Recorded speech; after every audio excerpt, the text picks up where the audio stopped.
কমলিনীর অবস্থা খারাপ। এবার কি শেষ হয়ে যাবে সে? এভাবেই শেষ কমলিনীর জীবন।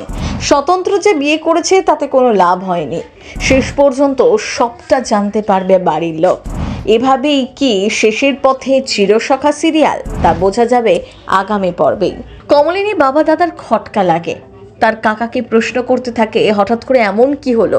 কমলিনীকে কি স্বতন্ত্র কোনো সম্পত্তি লিখে দিয়েছে, তাই তার ব্যবহার বদলে গেল?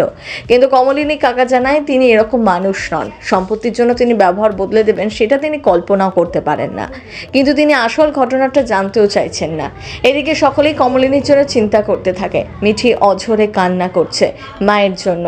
মিঠিল তাকে সামাল দিচ্ছে। এরই মাঝে এসে পার্বতী এমন সব কথা বলে যা শুনে মিঠি নিজের রাগ ধরে রাখতে পারে না। নতুন এবং পার্বতীকে হাসপাতাল থেকে চলে যেতে বলে। ওদিকে বুবলাই নিজের মায়ের জন্য চিন্তা করছে। যতই হোক সেও তার মাকে ভালোবাসে। শুধুমাত্র নতুনের সাথে তার মায়ের সম্পর্ক মানতে পারে না। নিজেকে কথা দেয় সে তার মাকে একটা সুন্দর বাড়ি গড়ে দেবে। এরপর অপারেশন থিয়েটার থেকে ডাক্তার বেরিয়ে বলে, যেহেতু কমলিনী অ্যানিমিয়া আছে তাই জন্য কিছুটা সময় দিতে হবে সুস্থ হওয়ার। 24 ঘন্টা না গেলে কিচ্ছু বলা যাবে না। সকলেই চিন্তায় পড়ে যায়। নতুন সবাইকে ভরসা দেওয়ার চেষ্টা করে। ওদিকে সকলেই রেখে যায় নতুনের ওপর। কমলিনীর ছেলে মেয়ে তো নতুনের ওপর বেজায় ক্ষেপে রয়েছে, বিশেষ করে মিঠি। সে নতুনকে সহ্যই করতে পারছে না। আর পার্বতী চোখের সামনে ঘুরছে, তা মিঠির আরোই ভালো লাগছে না।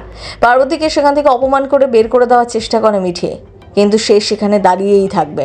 নতুন জানা এই সময় তাদের পাশে থাকা প্রয়োজন। নতুনকে যতই অপমান করুক না কেন সে সেখান থেকে যাবে না, কারণ তার অধিকার রয়েছে। কিন্তু কিসের অধিকার?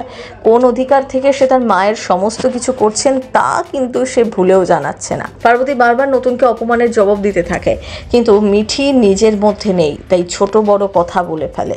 ওদিকে ডাক্তার জানিয়েছে কমলিনী কি লাগবে, নতুন ছুটে সেগুলো নিয়ে আসে। কিন্তু বাবিল জানিয়ে দেয় নতুন বা তার দাদা কারোর থেকে সাহায্য নেবে না, কারণ তাদের মা যদি জানতে পারে দুজনের থেকে তাদের মায়ের জন্য সাহায্য নিয়েছে তাহলে মা খুব অপমানিত বোধ করবে। কিন্তু নতুন বাবিলকে জানিয়ে দেয় তার চেনা পরিচিত আছে। কমলিনীর জীবনের সব থেকে কঠিন মুহূর্ত, তাই এই মুহূর্তে যেন কেউ রাগ না করে। ওদিকে কমলিনী ননদ কমলিনীর জন্য প্রার্থনা করছে। মিঠিও গেছে সেখানে। মা কালীর কাছে তার জীবন ভিক্ষা করছে। কমলিনীর শাশুড়ি, মাসি শাশুড়ি সকলেই কমলিনীর জন্য প্রার্থনা করছে। এবার দেখা যাক আগামী পর্বে কি হয়। কমলিনী কি বেঁচে উঠবে? সিনেচক্কর ব্যুরো।